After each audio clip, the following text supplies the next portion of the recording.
The commentary community is dead, and here's why. Now, I'm well aware about a certain video that came out in which some dude was accusing the commentary community of some things. This is not about that video. This is about my own personal thoughts on the commentary community now. And I don't like it that much anymore.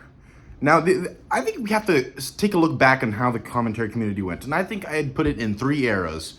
We have the 2000s, early 2010s era, which is the RantTuber era. The 2016 era, which I'm just going to call it that because what else am I supposed to call it?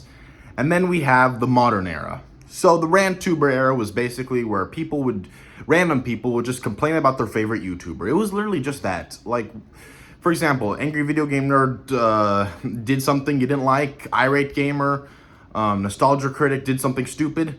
Well, you would put on your camera and then talk about, give the most pretentious ass takes about why you don't like these guys anymore.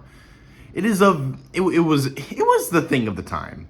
You'd get into arguments with other people. You'd make YouTube videos against each other, and that was basically it.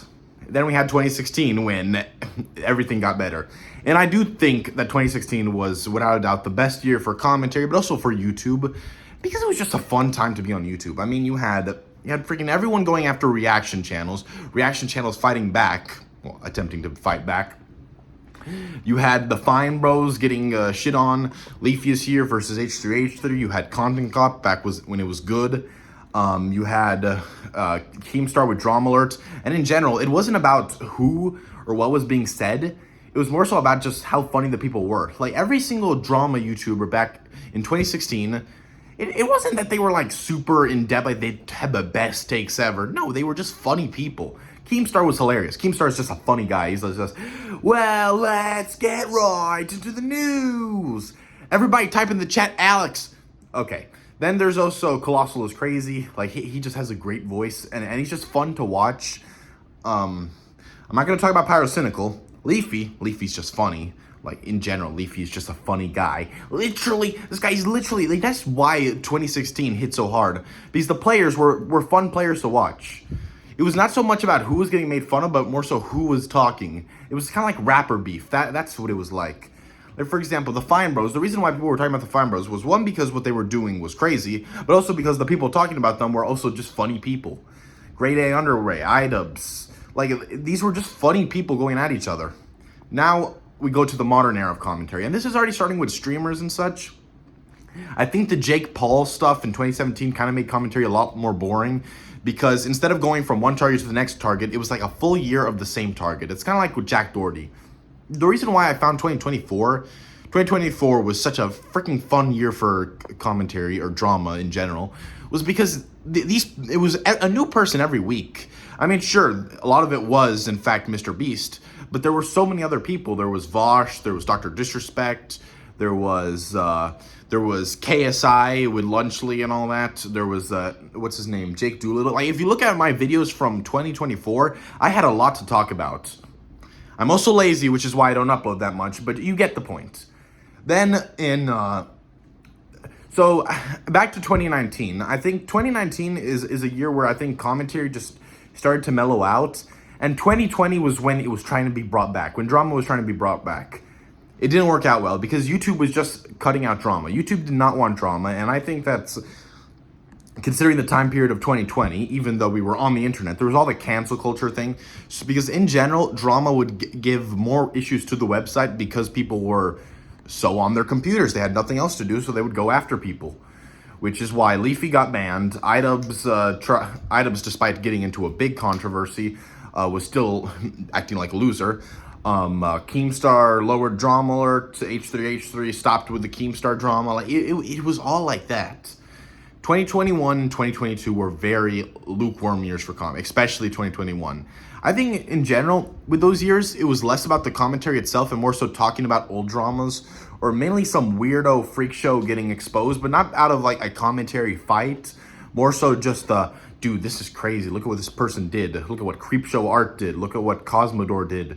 Oh, EDP got exposed. Let's watch the video. But it was not really drama. It was just, oh, this guy got exposed. The drama, and now then comes 2023, and it comes back.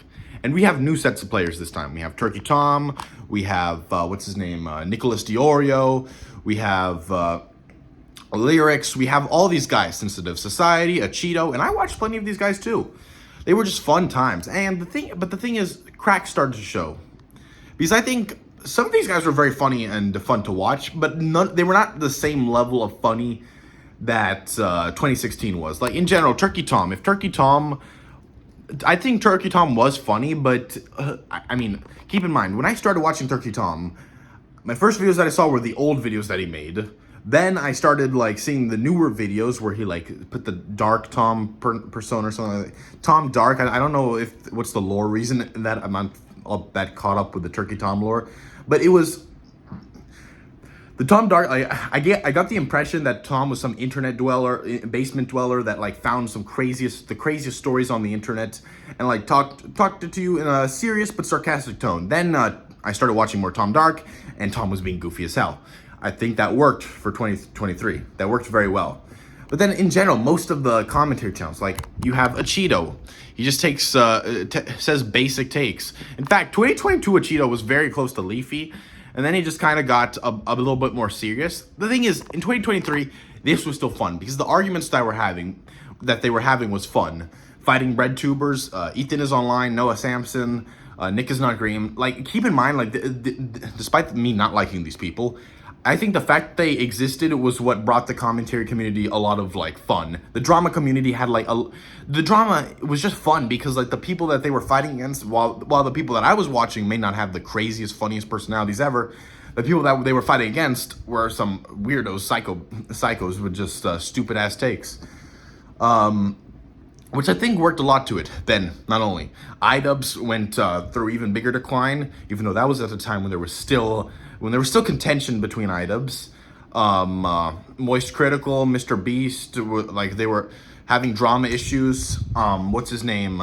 Leafy came back. Keemstar was doing Lolcow Live, back when Lolcow Live was actually fun and not the same thing repeated over and over again. And it was just great. 2024 was that, but more. Because 2023 was a good continuation. 2024 is just someone gets exposed, people talk about it, drama ensues. It was just drama every week. And that's why I think 2024 will be looked at as a year on the internet. Like, sure, we may not think of it fondly now, but same thing with, like, 2016 at the time. 2016 at the time, like, if you saw how people talked about it, they did not seem to like it. Like, if you look at it on Baited podcasts, Baited. Oh my goodness, Baited was such a good podcast. Like, seriously, Keemstar can make good podcasts. It's just that he needs to learn to tone it down. Like, this Lolcow Live has way too many episodes, and just such boring episodes that they don't have the good elements. Like, Baited, it got to the point, and Keem, like, knew quantity over quality, and he got to the point. It worked. Lolcow Live is just all quantity. I don't even care anymore because the thing is, those little those video clips that he uploaded onto his channel, showed the more interesting, fun parts of the podcast. I just can't get into Lolcow Live now.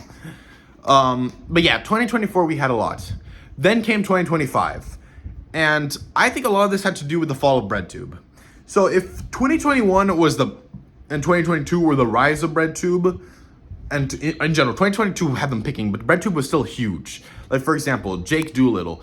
Orange Peanut made a video on him. There was the controversy there. Not Noah Sampson. Ethan is online with Sensitive Society and Cheeto. Yeah, sure, there was there, but it was not that much. But then in 2023, people started noticing, and people went after them. 2023 was basically the year where the fights began. 2024 was when BreadTube was on a losing streak. Like, for example, Noah Sampson, while he still had his supporters, he wasn't getting good press after the little Illymation drama, which wasn't little. And the Illymation drama is, without a doubt, one of the stupidest dramas that got big. And holy crap, I missed my opportunity for not uploading at that time because I would have got views by just talking about that rubbish. Holy crap. Then there is in 2025. Okay, in 2024, we also had Ethan is Online was getting a lot of backlash for that Alex Rosen video, rightfully so.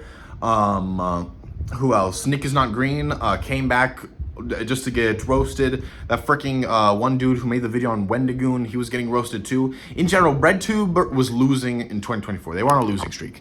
2025 is when they died, because it stopped being about BreadTube. It started being about the Hassan Orbiters. I think the Hassan Orbiters are funny to make fun of, but I don't know. BreadTube had more of a fight back thing, because the Hassan Orbiters, they like living in their big Hassan bubble, in which they just worship Hassan over and over again. 2025 was the iDubbbz year. There's just so much to talk about iDubbbz, because iDubbbz just keeps on falling. I didn't make any videos on iDubbbz this year, mainly because I made like 5 videos in total this year. I don't know. Holy crap. I apologize for this pathetic outing. Even though this was kind of how it was like in 2025 until the fall. I guess the fall kind of reignites my will to make YouTube videos. Well, anyways, and these are not hard videos to make. Don't think I'm saying that. Then in 2020, so yeah, 2025, it was BreadTube was dead. What's his name? What's his name? Rob's Media. Yeah, Rob's Media. Like, he just stopped talking about BreadTube. Like, Rob's Media, he was mainly talking about the old stuff about BreadTube, but he just talked about it. He said, like, BreadTube is over. And, okay, this is ironic considering a new BreadTube video came out, which is the first one in a while that I've seen make some rounds on the internet. But in general, like, people don't talk about BreadTube anymore. And BreadTube, like, was a big reason for 2023 and 2024's big drama booms. But then we had streamers. And it just was Hassan talking about Hassan over and over again. I think making fun of Hassan is funny. It's funny when Hassan says stupid things. I love it. Because, like, for example, America deserved 9/11, or Hitler wasn't bad for invading Poland. Yes, that was actually his reasoning at the time. Hitler wasn't bad because for invading Poland. Yes. Hassan, the super socialist. Okay, whatever. Denims is funny. Okay, Denims actually, no, Denims is not funny. Denims is annoying. I hate Denims. If there's one YouTuber I hate the most, it's definitely Denims, because she's just annoying. She like sits back in her little chair, so confidently saying the stupidest stuff ever, and she's not even funny while doing it. And then we have American soldiers, boo fucking who? I hope you get PTSD. Base. Yeah, Frogan is funny. Frogan is funny. We need the fat tub of lard to be funny. You know, the Hassan Orbiters can make a pretty good villain team to get taken out by the main characters every episode. Sean the Black was funny for that one situation, but I don't know, I'm just mentioning him because he was in the Content Cop video. And iDubbbz. 2025 could be called the iDubbbz humiliation, the humiliation arc. I saw this post on 4chan, okay, not on 4chan, uploaded from 4chan onto Twitter, in which it made a joke about POV. You have a humiliation fetish. You make a bunch of stupid videos about yourself running around in a green suit and calling yourself an NF all the time.